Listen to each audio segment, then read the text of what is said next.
I'm starting now to present the topic, the Gilliéron artists and archaeology, disciplinary challenges. Do you hear me well? Is everything okay? Okay. Now, first of all, I want to show the outline of my talk tonight. I will be having three unities. The first, quite long introduction, where I will briefly present the Gilliéron project, what this is all about. And then I will, in quite detail, talk about the biographies of the different Gilliéron artists. In the second part, I will present the archive and the collection, which is now hosted at the French school since 2015 onwards. And so this will give us an occasion to have a glimpse at various categories of objects and finds and documents that are kept here. And at the end, I will give you a sort of slideshow, live part, where we will visit the archive from inside. We will talk about the archival process, the conservation of documents, artworks, the research on various topics and entities, just a selection, of course, and about the teamwork and institutions that are involved in all this enterprise. Now, one cannot start this discussion without talking about the prehistory of our project. In fact, this whole enterprise goes back to the efforts of two people. First of all, Alfred Gillion, who was a German archaeologist, and he was curator of the collection of replicas at the Winkelmann Institute at the Humboldt University in Berlin. And he's a colleague and a friend and with Professor Alexandre Farnoux, who they have worked together at Malia, at the French excavation site in Crete since many years. And they have been discussing the topic about the Gilliéron's research and the reception of Bronze Age archaeology since many years. Now, Alfred Gillion had a very good idea in the 1990s to go and look for the Gilliéron family, to go and look for the descendants of the Gilliéron family. So he found that this family still lived in Athens, and he already started that during the 90s to have contact with the third generation of the artist family and to do some archival research and, in fact, to prepare the construction of the research project. In 1994, he restored the old collection of Gilliéron replicas at the Humboldt University, and he made an exposition and he published a catalog. And after that, he followed on many years on this topic. Now, when Alexandre Farnoux was director in Athens, and they had started to discuss together to join forces and to bring this research project to the French school. But unfortunately, Alfred Gillion died in 2013. And so, in fact, this whole project continues without him, but always in his spirit. And we always have to mention that all this, in fact, is due to his own initiatives in the beginning. Now, how in the first years, Alexandre Farnoux and the French school started excavating the roof house and the basement of the apartment house of the family in Skoufa Street here in Athens. And in fact, this was an excavation in the archives of 3 generations of archaeological artists installed in Athens and still, in fact, living here. How did I myself join into this picture? Initially, I'm not a Bronze Age archaeologist, so initially my previous work was not at all linked to the discussions of Aegean Bronze Age archaeology, but my path was different. I'm working on cult, on pottery, on iconography, on fieldwork in various sites, and through my work on the site of Eleusis, since many years, I have gradually realized that the very close collaborator of the archaeological team there since the end of the 19th century had been the prominent artist painter Émile Gilliéron père, Émile Gilliéron father, the first artist of the generation.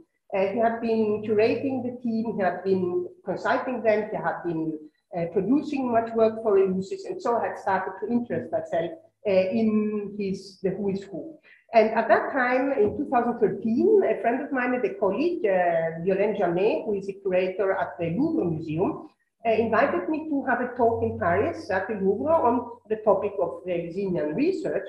And after that talk, in fact, she had a good idea to inform the then director about my work. And so we met and started brainstorming for a few years between 2013 and 2017, when finally this research project started existing here in the French school.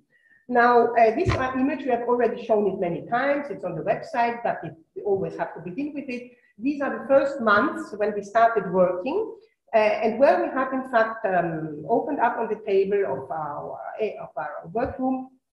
In fact, it's a seminar room. We had put there all the archaeological material of this artistic workshop, the molds, the copies, the utensils and everything. And our first efforts were towards the attribution of these objects to the different generations, because we have 3 generations of artists. I will show that immediately.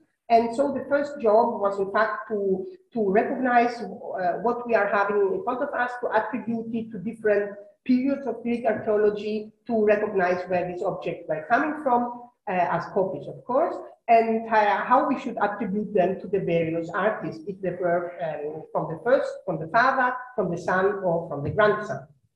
Now, here, from the colleague Maristal, who directs the archives of the French school, you have a plan of the architecture of the archives of the institution.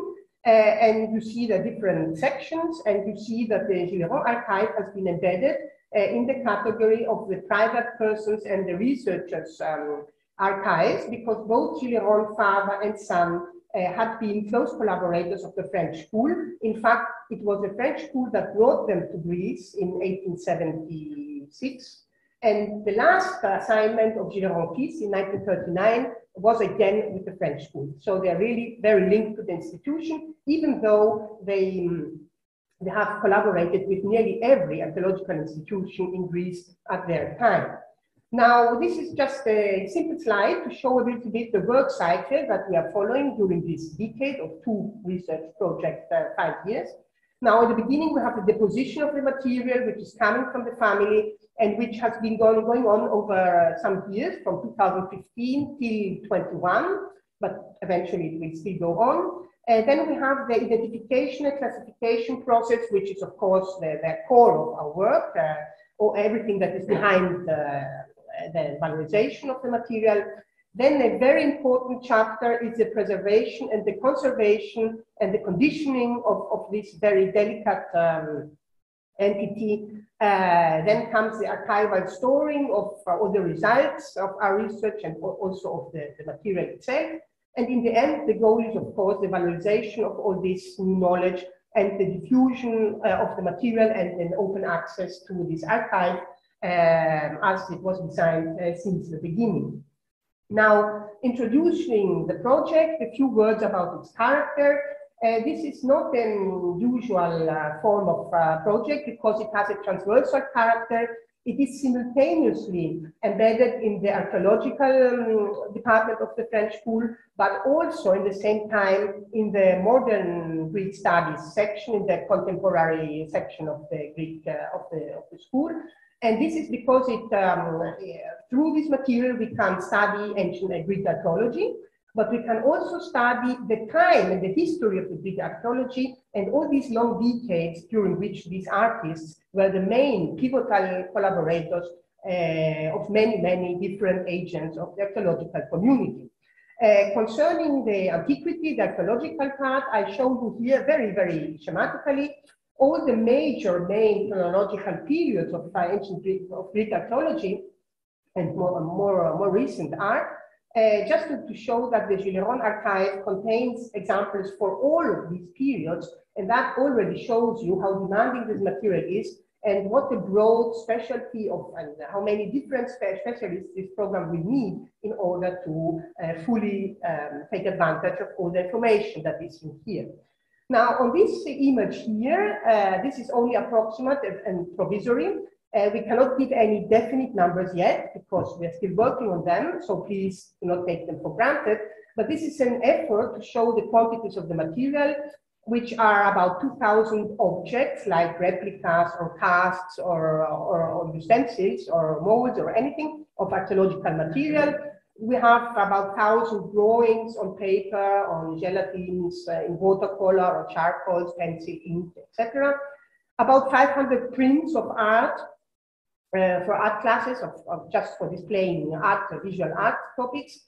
About 50 oil on canvas paintings, original artwork, which was completely unknown up till now. More than 1,000 photographs, meaning paper prints and glass negatives or other negatives.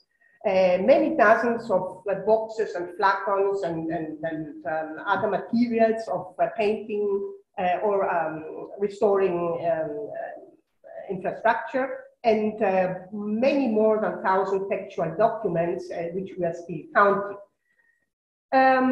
This is a very brief, condensed lineage of only the main protagonists of the Gilliéron artistic family. We are having a much richer tree, genealogical tree, but for today we'll only look at this image. And we are having here 4 generations. The first is the father of Émile Gilliéron père, who was a Swiss teacher in the schools of girls mostly. He had the son, Émile Gilliéron père, who installed himself in Greece in 1876, in the fall of 1876. This man had 4 children, but his most renowned son is Émile Gilliéron's son, Édouard Émile Gilliéron, who lived in Athens from 1885 till 1939 and died just before Second World War. And then we have his only son, Alfred Gillion, who was also an artist, a sculptor, and who was the father of today's descendant of 4th generation, in fact 5th generation, who handed over all this legacy to the research community. Now, before starting to talk about the family itself, I just have to explain that when we talk about the Fonds Émile Gilliéron or the archive of the Gilliérons, this is not just one archive. This is the archive within the archive, because we have Émile Gilliéron himself, and then his 3 brothers and his father. That makes already 4 people, and all these persons are reflected in the legacy. And then we have the next lineage, his own family and children. So it's horizontal and vertical in time. And this creates a sort of a babushka effect, because before even starting to reflect about archaeology, we already have to understand to whom these different documents have to be attributed, when they have to be dated, and which story finally they are telling. So all this, of course, has taken up much time in the first research project, the first 5 years, because we have to acquaint ourselves with the biographies of these persons. And that's why I'm also going to start with a biographical discussion of the various persons. Now, the first of all, who is Jean-Victor Gilliéron, he's not at all known up till now in the archaeological community. And this is also the only photograph of him, I think, that has been handed over to us. He was a school teacher in Switzerland, in the city of Neuveville, and later in Basel. He had 4 sons, of which one died quite young. And the interesting thing about Jean-Victor Gilliéron was that in his free time, he was an amateur paleontologist and geologist. He who contributed to the geological map of Switzerland. And we learned from one of his biographers, also now I can see this, that in fact, he was walking around with his 4 sons in the environment of the Swiss lakes, studying lacustral habitations with them. And that's how he awakened in his sons also the interest for scientific research and adventure generally. So I was very moved and astounded a few weeks ago when I looked into a sketchbook belonging to Émile Gilliéron when he was a child, brought to us by Mr. Gilliéron only a few months ago. And I discovered that in one of these pages, this drawing by the boy who was like 12 years old, where you have 3 young boys and a man in outfit of outdoor activities. And the man is very clearly looking like the man on the photograph. So I believe that we can really introduce a family here during these nice excursions that in fact formed the scientific skills of his sons. Now, his first son was called Alfred Gillion. He he was also a classicist, and he would have been an archaeologist if he hadn't died very young in Greece at age 30 in 1978.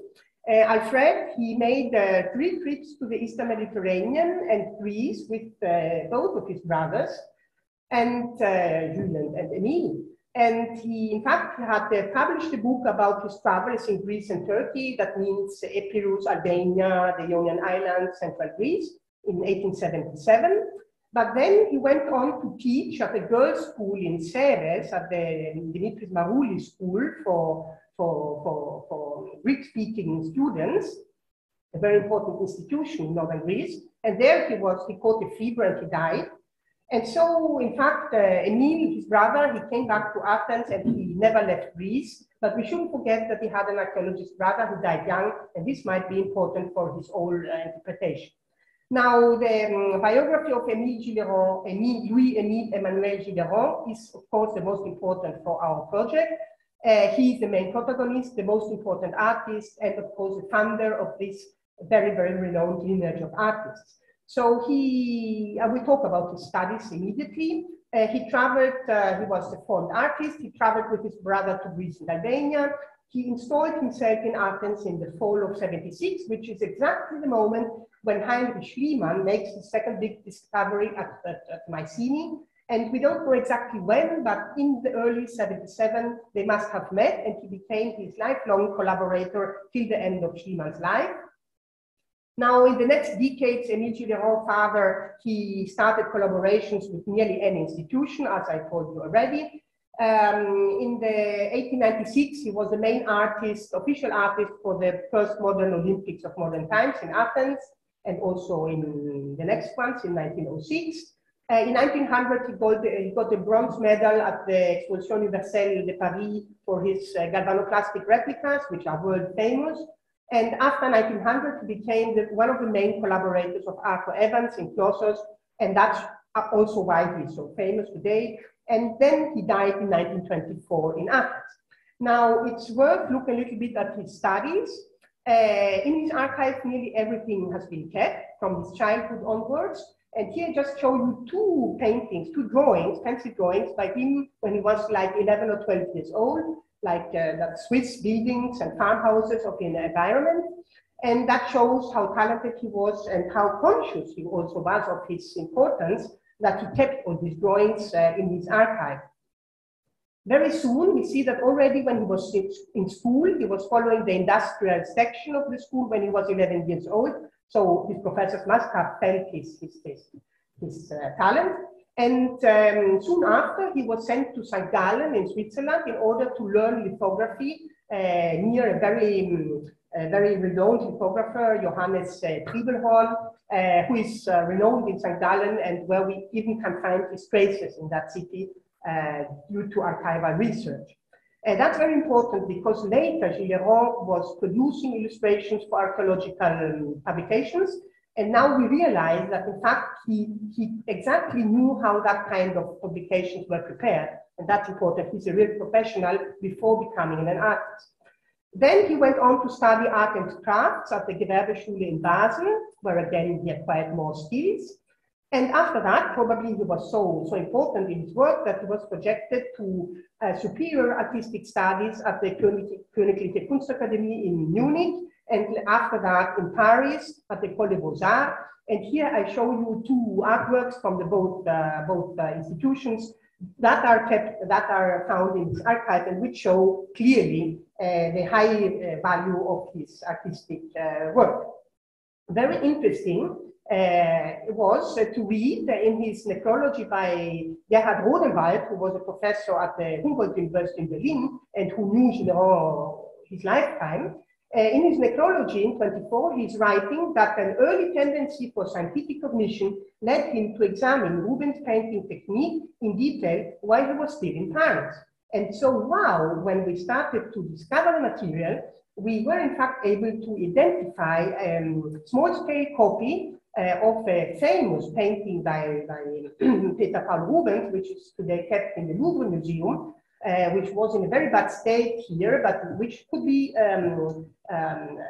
conserved thanks to the very important financial support we got from the Office Culturel Fédéral Suisse. And so now these sort of paintings have been restored. But you see that Gilliéron must have been very proud of these early achievements. So he was talking about them to his archaeological world.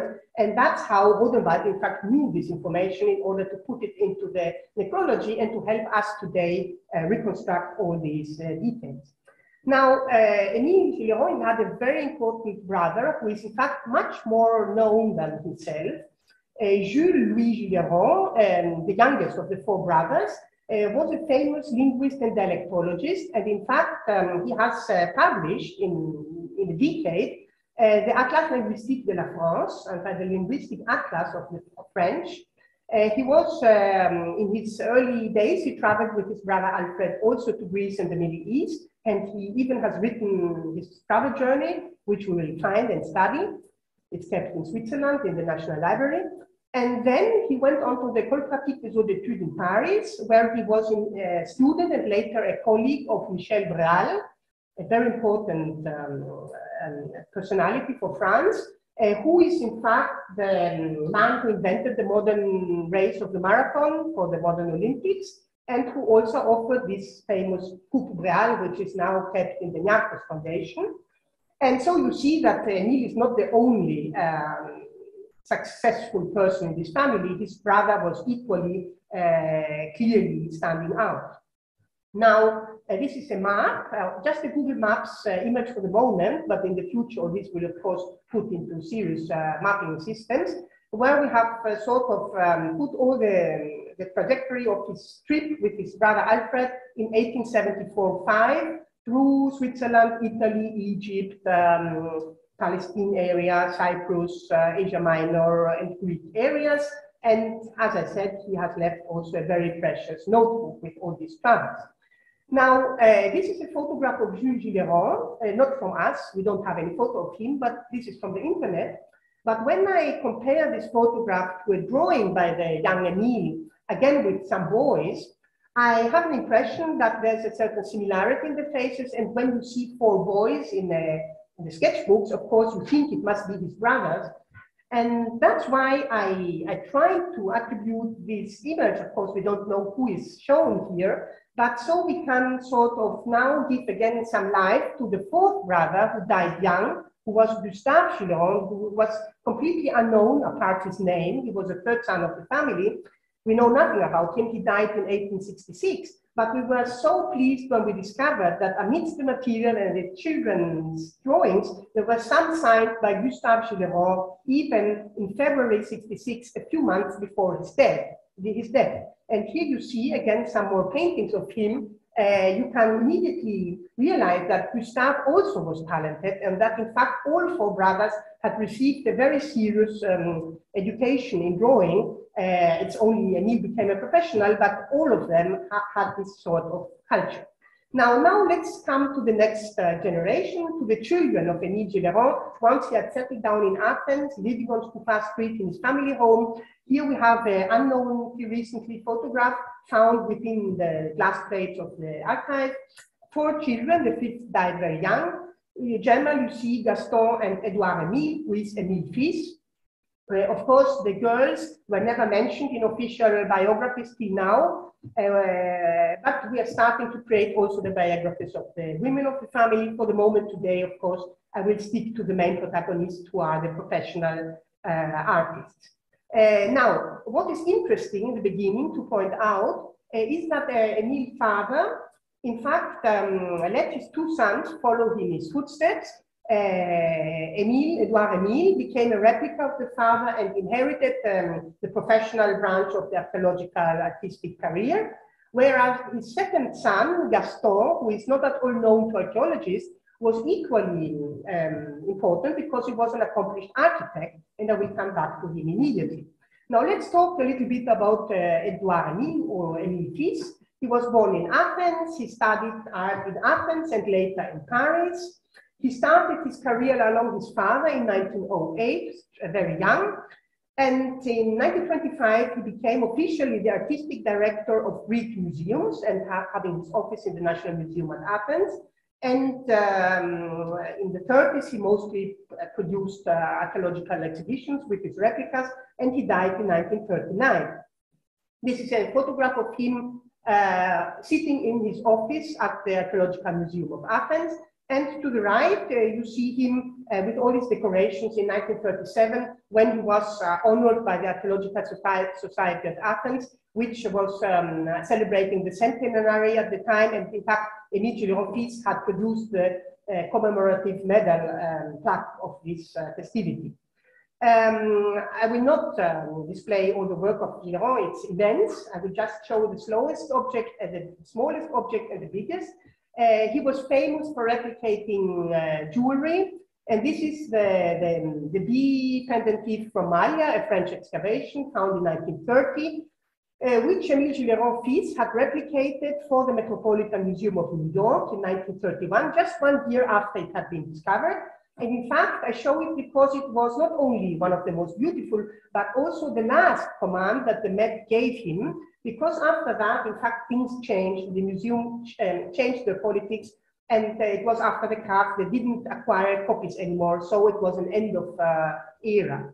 But if this is a small object, recently we discovered that Émile Gilliéron was very ambitious, and in 1939, just a few months before he died, due to correspondence in his archive, I was able to discover something none of us knew, I think, that he had been in contact with a couple of philhellenes in the United States, Ben and Mary Fitzpatrick, who had created in the 1930s in Alabama, in a city called Wetumpka, a park which was called Jasmine Hill, and which they had ornated with about 40 marble statues, which they commanded to different artists.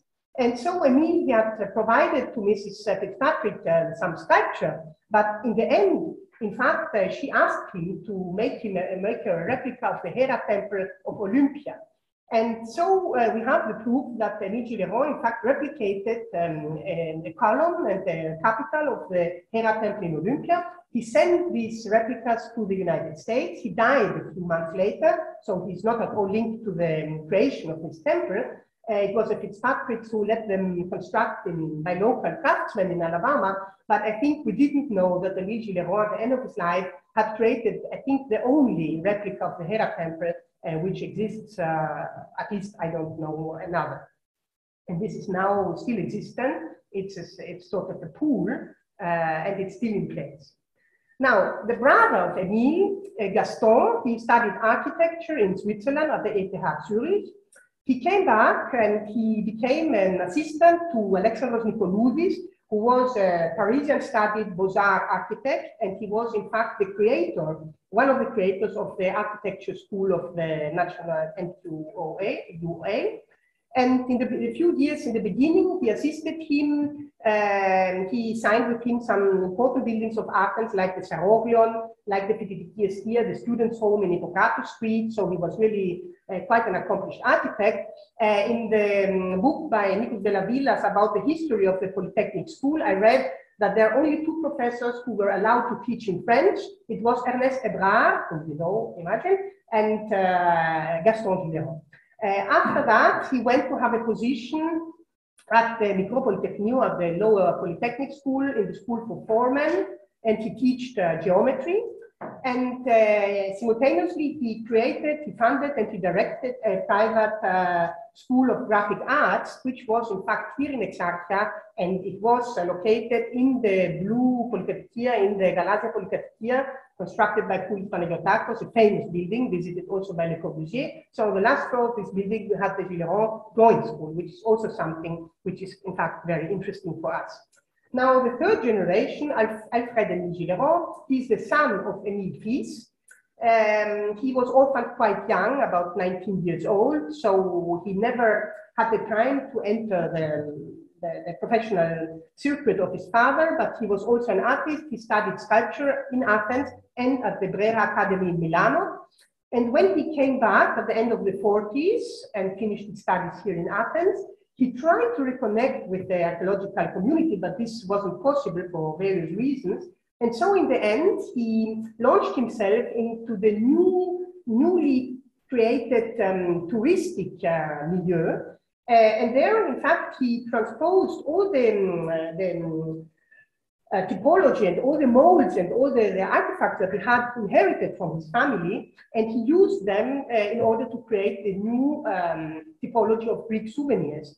And so, in fact, even if he never produced them with his own name, they're not signed by any Gilliéron, but in fact, through Alfred, all the souvenir industry of Greece after the 50s is in fact again a Gilliéron industry. And this is a tremendously interesting part of the study that will occupy many specialists of touristic studies. The second important characteristic of this man is that he was very well aware of the importance of his legacy. And even if he himself never could confront this heavy thing that he had inherited, he preserved it with great attention through the war, through the changing of houses, through his whole life adventure. And he, towards the end of his life, he started to communicate with scholars, with Prehistory, for example. He gave some interviews, so he contributed to oral history. And so the first studies about the family were written. And he really transmitted this love for all this heritage to his son, who, as we said a few years ago, finally deposited this whole treasure for research to the archaeological, EFA, to the École française d'Athènes. Now, here just show you one example of a tourist object produced by Alfred Gillion. This is not a Gilliéronesque object, it's new. It concerns, it's as you see, it's the epigram of Simonides, created for the new tourist site of Thermopylae, which was in fact invented by Spirido Madrinatos and created by King Paul in 1955. And so Alfred was open. He didn't just reuse the old material, but he adapted to his times. He felt what was important, and he produced whatever was needed. And now just an image which I have taken from the internet during the lockdown in 2020. When the Ministry of Culture and the museums produced some COVID masks 2 years ago, or 1.5 years ago, they ornated them with the discus of Festos symbols and with the Maya bee symbols. And this is just to show how present and everlasting the Gilliéron legacy is, and how many people consume Gilliéron imagery, even if they are not aware of it. And that also shows how very deeply rooted and embedded in archaeological history is the whole production of this family. Now, the workshop of the Gilliérons was famous worldwide, in Europe, in the United States, in Latin America, everywhere. And in fact, we didn't know much about this workshop. There were some brochures that were published every few years. Here I show you newly discovered the plaque, the emaillé plaque of the door, address door of the Nifis, from which in fact we have also produced the logo of the project.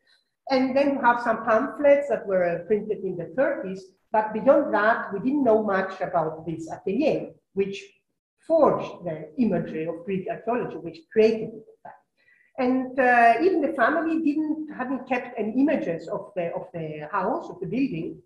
And this changed because last May, when Alexandre Farou and I visited Mr. Gilliéron at his home, he told us that he had discovered a photograph, a panorama taken from the Lycabettus, on which he had identified the family house, which he himself had hardly ever seen because it was demolished in the 1970s. So this photograph, which was taken by a tourist from Holland and which ended up in the archive of the Rijksmuseum in Amsterdam, was put online a few years ago, and it was published in the catalog by the Benaki Museum in 2021, where Mr. Gilliéron in fact saw it. I wrote to the museum, this photograph is only 8 centimeters long and it's on paper, so even a new digitalization will not give us much more detail.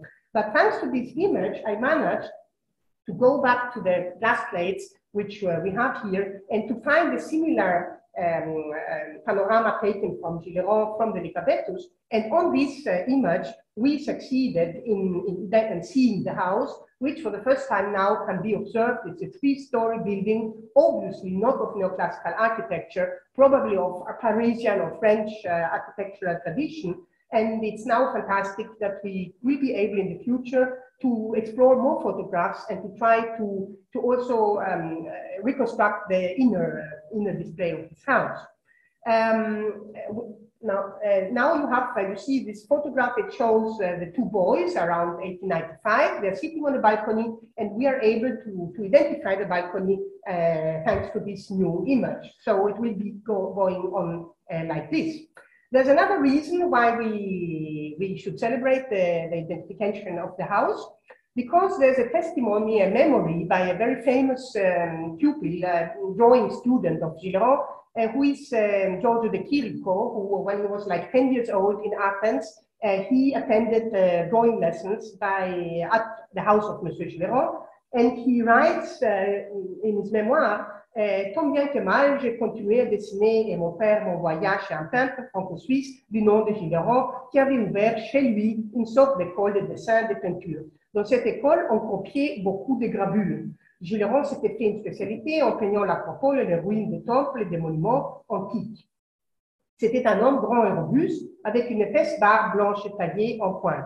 Il portait des lunettes. Il ressemblait un peu à Böcklin, mais sans cette luminosité et cette profondeur dans le regard qui caractérisait les grands peintres de Bâle. Of course, he has written this in Italian, but I only have the French text. Now, we can sort of imagine that these classes were taking place in this huge room with the bay window on the last floor. And when the Chirico remembers that they were copying many gravures, I'm showing you this next slide. In fact, we discovered that once we had eliminated all original drawings that have been given to restorers now, what was left was in fact a huge quantity of visuals, of gravures, of paintings, of copies, which must have been the portfolio which he had used as a student and which he then used in order to teach art to his students here in Greece. So this is magnificent because we not only have his own production, but we even have what he had been taught. And this is, I believe, very interesting for art historians, which will examine in the future this legacy.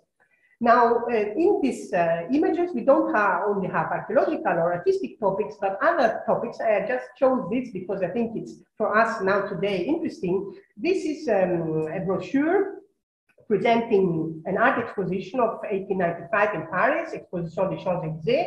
And here you have an oil painting by André Brouillet called Le Vaccin du Cou. In fact, it's an image where the doctors and Dr. Roux, who was the director of the Pasteur Institute, is observing his colleagues giving a vaccine to a small girl. And you see this French legacy of vaccination science, how today it's interesting for us. Now, there's another famous pupil who wrote about Gilliéron from his memoirs. It's Prince Nicholas of Greece and Denmark, who was one of the sons of King George I of Greece. As you eventually know, Gilliéron had been employed at the Royal Palace of Greece in the house of King George in order to teach his sons and his children drawing and perspective drawing. And so Nicholas, he became the artist prince, and he remembers Émile Gilliéron in his memoirs, which he wrote in 1926. And there again he says, but one of our lessons, particular for me, drawing having it nothing in the nature of a task. Even the rules of perspective were a source of pleasure for me. Monsieur Gilliéron, a Swiss, was a fine artist who knew all the principles of his profession thoroughly. He had no mean knowledge of archaeology and excelled particularly as a copyist of the antique. Keenly he watched and recorded with exactitude the marvelous treasures of our ancient glory that were, in those days of vigorous and constant excavations, continually coming to light. It's the period of the big excavations taking place in Greece, and probably Émile brought the princes around Attica and around other excavation sites. As we know, Émile Gilliéron has been over 20 years a close collaborator of the Greek-German excavations at the Acropolis of Athens. And here I just found a few weeks ago this other sketch drawing in pencil, dated 11th November 1882, which shows us the southeast corner of the Parthenon, but before the soil has been excavated. And in the small image, you see another little sketch in the same book, where Émile had just showed the workmen shoveling the soil. And we must imagine that he had with him the princess or any other important archaeologist of his time. Don't forget that Gilliéron painted nearly every discovery of the Acropolis, the figured pottery, votive figurines, small, big sculpture, and of course the polychrome marble sculpture from the arcade buildings. Now, I will very briefly show you two slides, the one concerning Heinrich Schliemann excavation at Mycenae, and the next one concerning Arthur Evans and the excavations of Knossos. I won't talk about them anymore. They're so well known, and there are so many specialists around the world who have already written very much and important work on the relationship of Gilliéron and the role of Gilliéron in the realization of the projects of these two star archaeologists. But of course, we have material concerning these two projects, these two collaborations, which will be treated, of course, correctly. I'll also show you here the bust of Evans, which the model was in fact prepared by Gilliéron piece and donated to Evans for the event in 1935. Now, I show these two images just in order to explain that these were not the only collaborators of the Gilliérons. The Gilliérons were collaborators of any important archaeological museum in Greece. These are only the most central ones, like the National Museum of Athens, the Acropolis Museum, Old and New, the Heraklion Archaeological Museum, the Byzantine and Christian Museum at Athens, and the Volos Museum. But there are many, many other local, small archaeological museums that have a relationship with the work done by the Gilliérons. And this is very important to underline now that the Greek museums also undergo a very, very fundamental fusion and change in their whole way of functioning. And we shouldn't forget for a moment that the museums are directly linked to the fieldwork and the archaeological research. And this whole legacy, which is still existent in the country, has been absolutely in close relation to the legacy of the Gilliérons. This image, I created it 3 years ago, and it's of course just an example. These are just a few of the many dozens of important international archaeologists who all, at one point of their life, their careers, selected the Gilliérons as collaborators for drafting, illustrating, restoring, interpreting, replicating, or even producing theoretical work about their archaeological results. I can just name a few of them. You have, of course, Schliemann, you have Filios, Jas, Voronos, Rubenson, Wolters, Evans, Caro, Alan Weiss, Philadelphia, Tsundas, Spiridon Lambros, Richard Seeger, Karl Robert, Spiridon Marinatos, Carl Blegen, Yves Bequignon, and many, many others. So one of our works today for us is in fact to establish a full list of these collaborators, because only that way we will be able to fully assess and understand what the Gilliérons finally provided for our discipline. Now, this is just a placebo here, but our other main goal for this period of research project is to create a full and modern digital map of all the sites that we will be able to identify through publications or through their archive that will show us in the space and where these people in fact were active and what kind of archaeological object they had handled. So this is just the image from the travels of Jules, but a similar image will come in soon, in a few months or a year, trying to begin to show us their geographical distribution. Until the end of our project in 2026, we hope to have completed this very, very difficult work. Now, let's start a glimpse into the archive and the collection. And here you see the collaborators, Maristal, the archivist, and Basofazu, who is the conservator of the school, and we will talk both about documents and objects. About people, institutions, and places, I've already mentioned that. Now the people are family, collaborators, scholars, and clients. The institutions are nearly anything, archaeological institutions in Greece, foreign archaeological schools in Greece, all of them. There's not one that didn't collaborate with the Gilliérons, and even those not even created, like the Swedish or the Swiss, they have also contacts with the Gilliérons as scholars. And then other Greek institutions, like the Greek banks, the Bank of Greece, or the Hellenic Post, or the Royal Palace, or the Olympic Games, all these different institutions, of course, collaborated.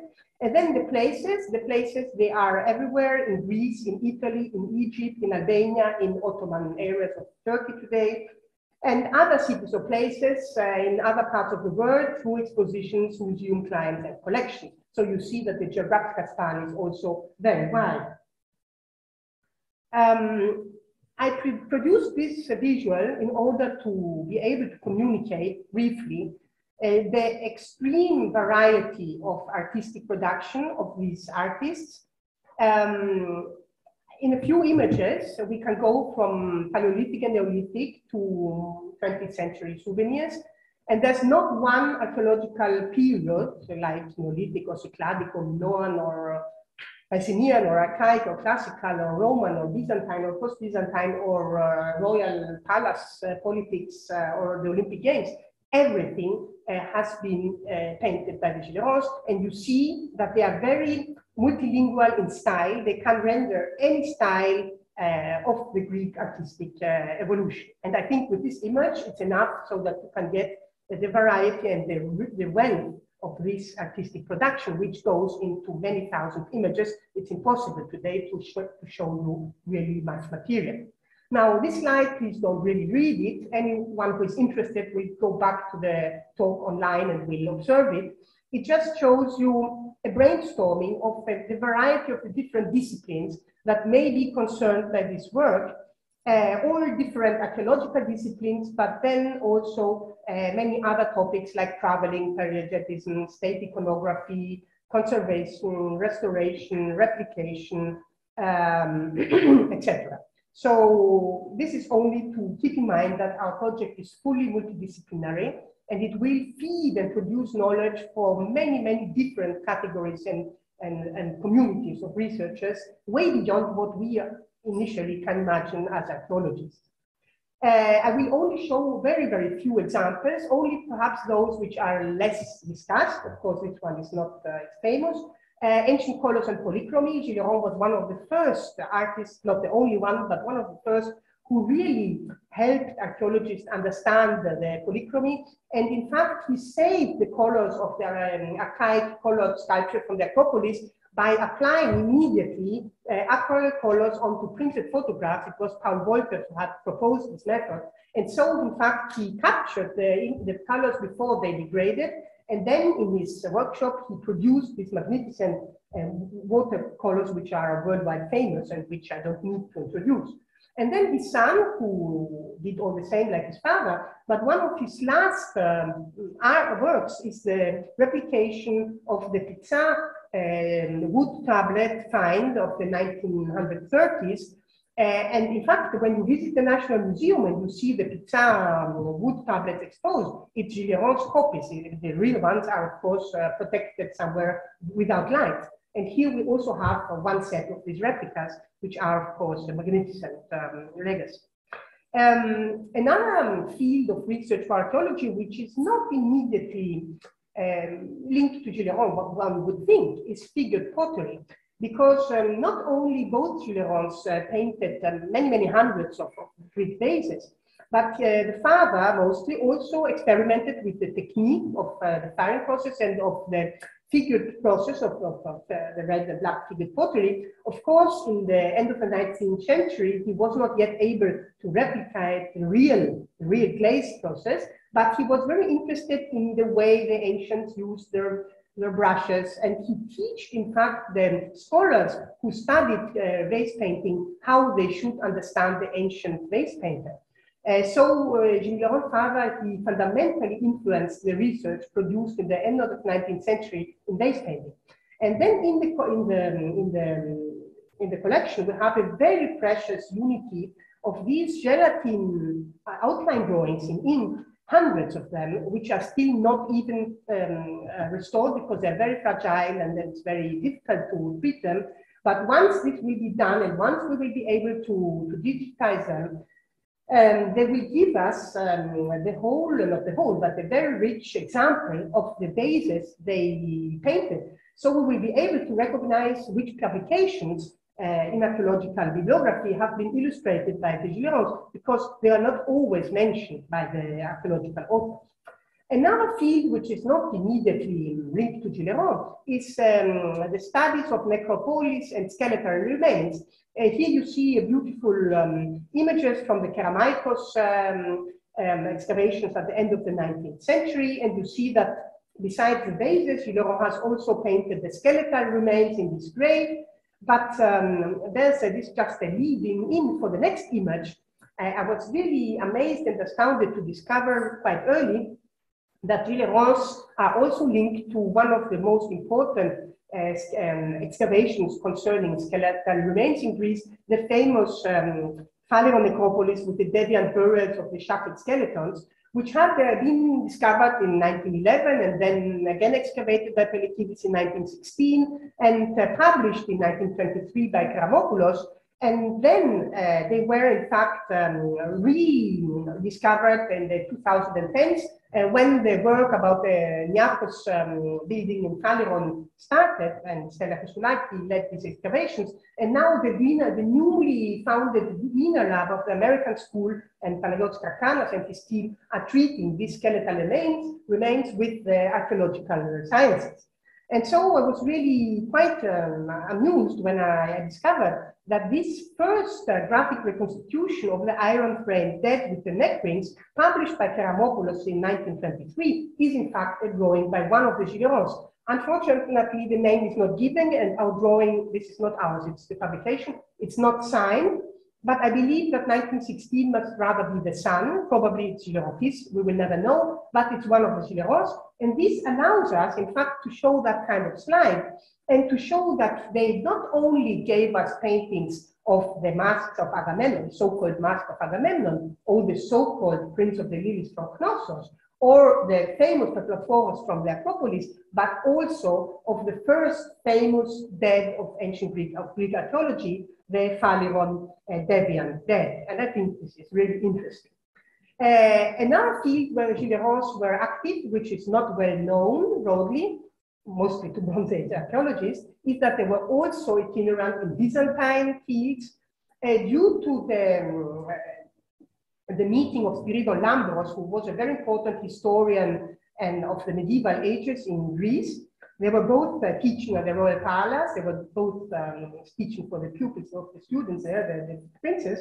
And so Gilliéron, since very early, he became a collaborator of Spiridon Lambros, who is a very central figure in Greece 19th century.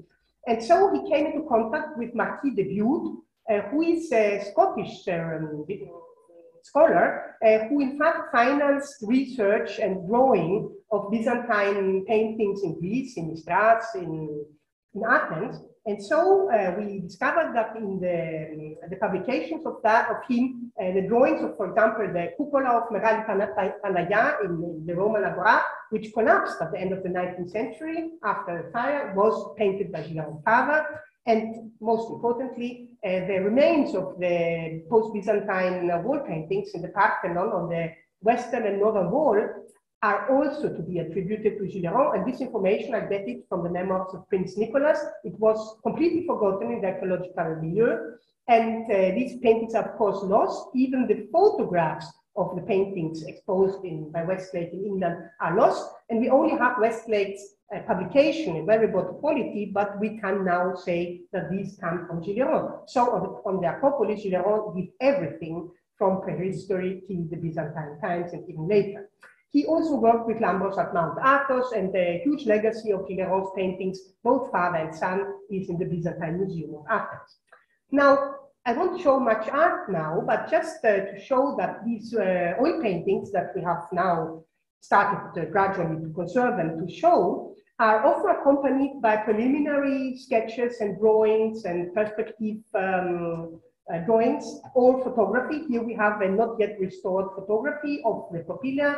And this will be also very useful when we will start to really study this material, because all the different materials and medias are interrelated, and this also makes the complexity of the whole project. Of course, another topic for which Gilliéron father is famous is that he was the official artist of the first Olympic Games in Athens. Jean Voron, also the numismatist, was the director of the whole project, but Emile produced a series of the commemorative stamps for 1896 and also for 1906. But this is a topic which is a part of which we will treat another time. And that was known, it's not us who discovered this, but what was discovered here is that in fact, even the official cover of the program of the Olympic Games, which later has been used as a poster for the first Olympic Games, was made by Gilliéron father, because here in the archive we have preliminary versions of this art object, of this visual, and this is, I think, something quite important. Not only he worked for the Olympic Games, but he was also collaborating with the National Bank of Greece. During World War I, around 1916, we discover in the publication by Erasmus Notaras about the Greek banknotes that this proof of a 500 drachma note is dated to 1916. And these banknotes, in fact, are all attributed by the specialist to Mikhail Axelos, who was the artistic director of the bank. But in fact, now we can prove that many of the drawings, visuals that are published on the banknotes, in fact, go back to Émile Gilliéron father's pen and many decades before. For example, here, this statue of Poseidon from Libadostra, found in Boeotia at the end of the 19th century and published by Philios, in Archaeology Ephemeris with a painting and drawing by Gilliéron. In fact, the same drawing is printed on the banknote. And this drawing is also conserved in the archive. So there's absolutely no doubt that this comes from Gilliéron father. And in the archive, we have found this gelatine painting of Peace Irini sitting with a shield which is inscribed Irini. In 1916, it's First World War. And finally, this banknote was published in 1921. Again, it's a period of war and difficulties for Greece. So Irini, painted by Gilliéron, is something I think really interesting. And I can assure you there are many more banknotes that are related to Gilliéron visuals, and they will in the future be identified. The collection, of course, possesses many books, some, not many, some books, like technical manuals for making plaster casts or galvanoplastics, or travel literature, like the Marais of Guide of Egypt, or the travel book by Alfred Gillion himself. Another field of activities was the field of international world fairs and exhibitions. Father Gilliéron started participating in 1889, very early in Paris. He made many of them, his son continued, and the last participation of Gilliéron's son is the World Fair of New York in 1939. A few months later, he died, that's why this was forgotten. Nelly, the photographer, she's famous and she has been much researched about her participation there. Gilliéron had been forgotten, but now I think we can also revisit this project.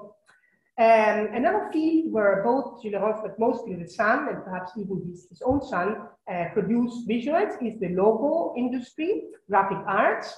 And here I show you one of the logos, which is already well known and published. It's the logo of the Association of the Friends of the Archaeological Museum, which was in fact created in 1935 by Mikhail Vlastos and some other group, the Lenatis and Stakatos family and many others. And the National Museum possesses, in fact, the original stamp with the signature by Emile Fils. It's published by Anastasia Gadol or Dios Cavadillas, and the stamp itself is exposed in the Vlastos collection in the National Museum.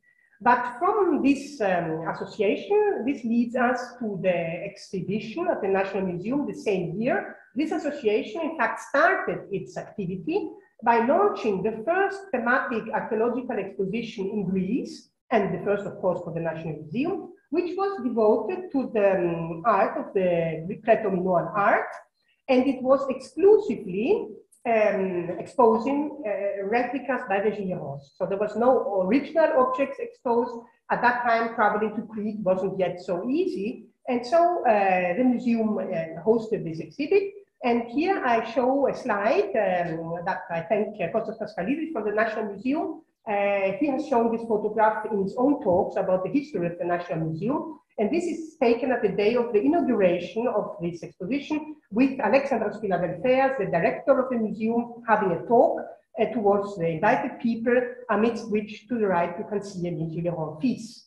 And we also have the little catalog printed in 3 or 4 languages at this occasion of the objects exhibited. And Mr. Gillion also gave us the visiting tours book of this exhibition, which is here signed by people like Lamos Eftaxias, Balanos, Lina Salgari, and later even the princes of the royal paras, Johannes Metaxas and other persons. Now, in the decade following this inauguration, or in a few years till the end of his life, Gilliéron organized and participated in many other exhibitions in Europe and in the United States. But after the war in 1940, the interest for this legacy, in fact, recessed, and it only started again 50 years later in the 90s. And I already explained this, that Kai Stürmer started with the renovation of the mutilated exposition during the war of the Humboldt University. And from that time on, we have had a series of exhibits worldwide. It starts in 2011 with Sean Hemingway, who organized the exhibition of the Metropolitan Museum of Art about the historic images of the Greek Bronze Age. Then in 1415, the Musée d'Archéologie Nationale in Saint-Germain and the French School of Athens in participation again devoted an exposition to that kind of topic. In 2019, Joan Mertens and Lisa Conte curated a small exhibition about the watercolors of Gilliéron from the Acropolis at the Metropolitan Museum, again in New York. The same year, the Archaeological Museum of Thessaloniki hosted an exhibition on the topic of copying in the past, which also had a little section on the Gilliérons. In 2017-18, the Humboldt University in Berlin held a very interesting symposium and organized an exhibition on the title of Replica Knowledge, which also in great percentage touched upon the Gilliéron heritage.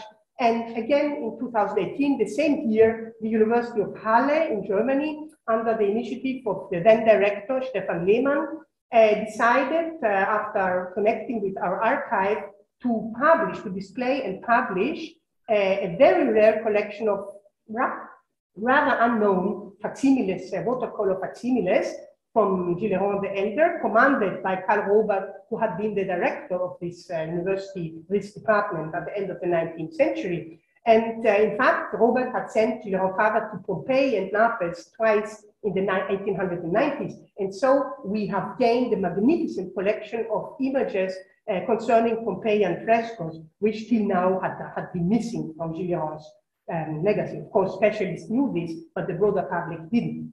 Of course, last fall, the French School at Athens and the Gilliéron project were invited to collaborate in the big exhibit by the Louvre, curated by Jean-Luc Martinez, devoted to Greece. And in this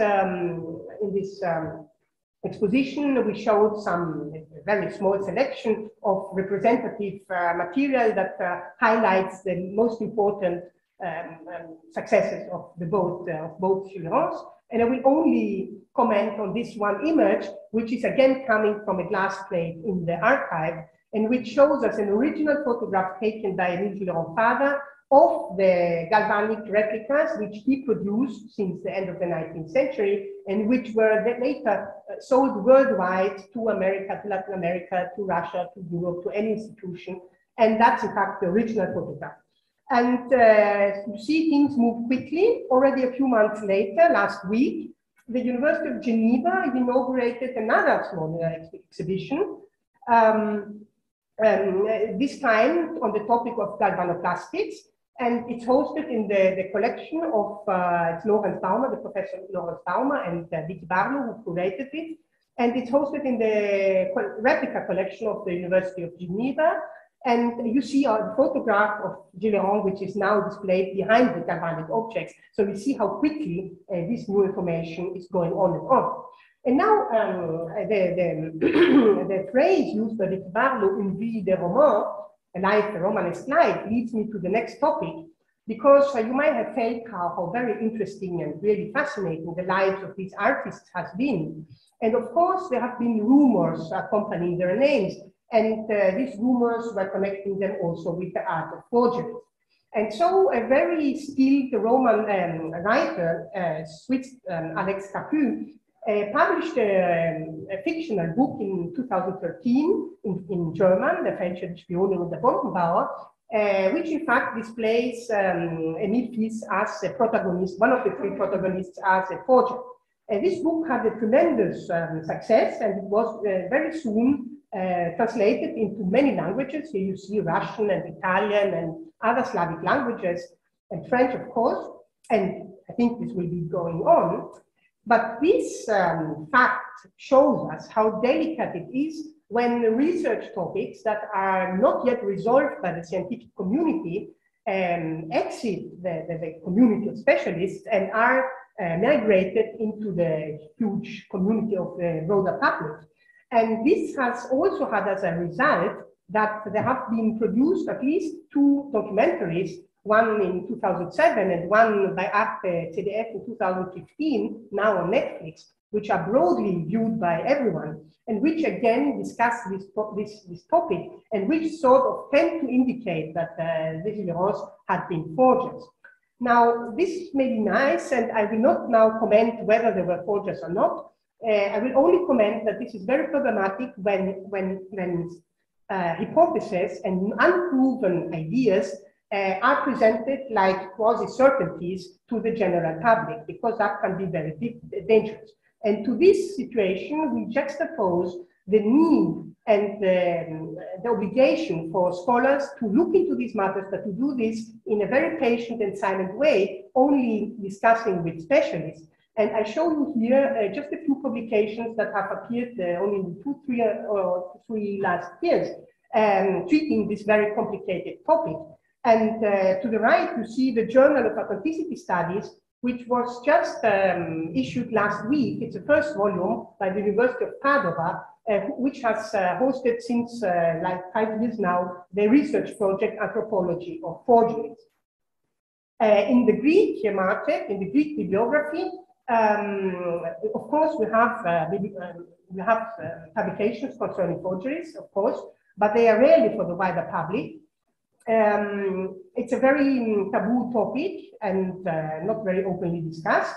I show you just a few books or publications of the last years. A PhD thesis that was published from the University of Thessaloniki in 2014. Then the very important book by Michalis Tiberios on the faked antiquities and the falsification of history, also available in English.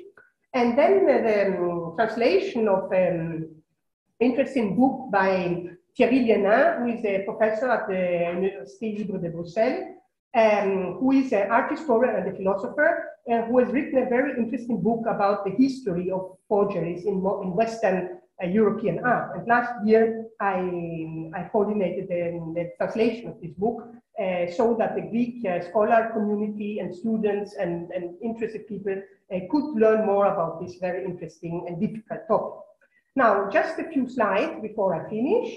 Within the archive, just a little slideshow. Now I've nearly finished my talk. These are some photographs of work in progress with team members handling the materials, storing them. You see how in what bad state some of these paintings are. This was also done during the COVID lockdowns. It was not easy in the last 2 years.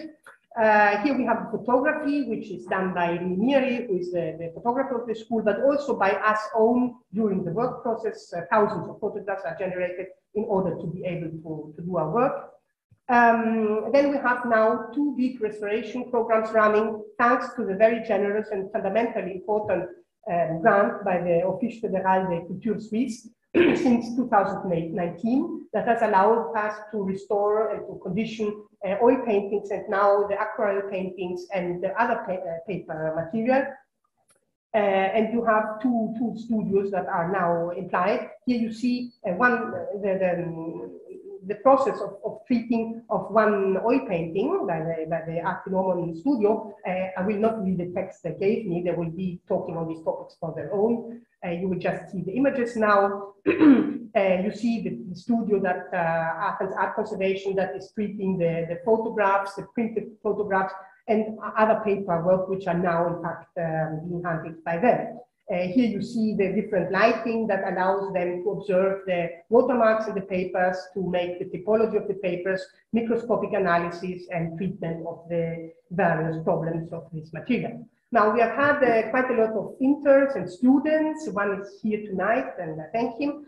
They have been helping us in the archival part and also in the conservation part. Students from the School of Conservation from the University of West Attica have written their memoirs on the materials of the painting equipment and also on the utensils. And here you see some photographs stemming from these two memoirs that will be the fundamental infrastructure for future publication and further study of this material. The student from history, École des Hautes Études, has provided us a selection, a study of the postcards, providing microhistory and cataloging many important informations from this material. Here you see one postcard with coming from Geislingen, with the train station of Geislingen in 1907. Geislingen is a city in Germany where the Württembergische Metallwarenfabrik was located, the WMF, with which the Gilliérons produced the galvanoplastic copies. Now, I'm finishing just an example of glyptics and Aegean seal stones treated by Dr. Giorgio Fluder from the Hera Temple Museum. And you see that we have some of these copies, replicas, but we also have the original glass plate photography from Gilliéron father showing exactly the same objects. So you see how very detailed this study can become. And then I show you just another topic, which is completely unknown in Greece, which is that Gilliérons also worked in Egypt. And Gilliéron feasts had been sent by the Metropolitan Museum of Art in the early 20s to Cairo in order to replicate some important jewelry from Egypt. And here I show you just one example, and this is treated by an Egyptologist, Dr. Gillion from Berlin, who was in fact a student of Stürmer. So in fact, we kept the relationship with the former scholar to stay in the same ambience. Now, this is just the future storytelling project that we will be leading with Maristal from the archives in a few months, just to show that we also think about digital humanities, and we're trying to communicate the output of this research to a different public, to a broader public, and with different tools that we're also acquiring now. And in this summer, we will have online a new blog on hypothesis.org, which will be the medium of communication between scholars and the scientific community. And of course, we're working towards the creation of a Gilliéron network that would in fact invite all the institutions around the world, in Europe and in the Americas and in other parts of the world like Turkey or Egypt or Russia or Albania or Canada, to contribute and to join forces and to exchange knowledge about this topic.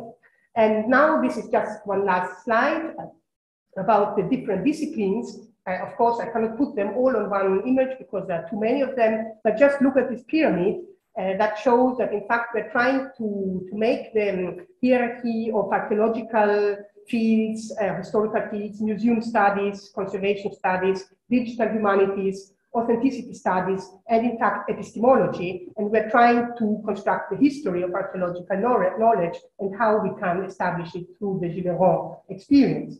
Now, the team members are on the slide, and anybody interested will be able to go back to the PowerPoint online.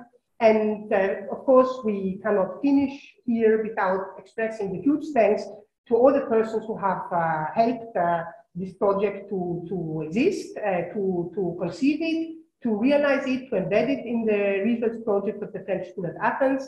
Of course, Alexandre Farnou was the person who firstly had the initiative, Ronnie Tchankowski was the director who really helps for the realizations, all the directors of studies and the staff of the school, because before I finish, I have to say that the particularity of this project is that it has an archaeological character, but it doesn't happen in some museum outside the school. It happens in here, in the premises of the school, and that's why everybody working in the school has been helping us.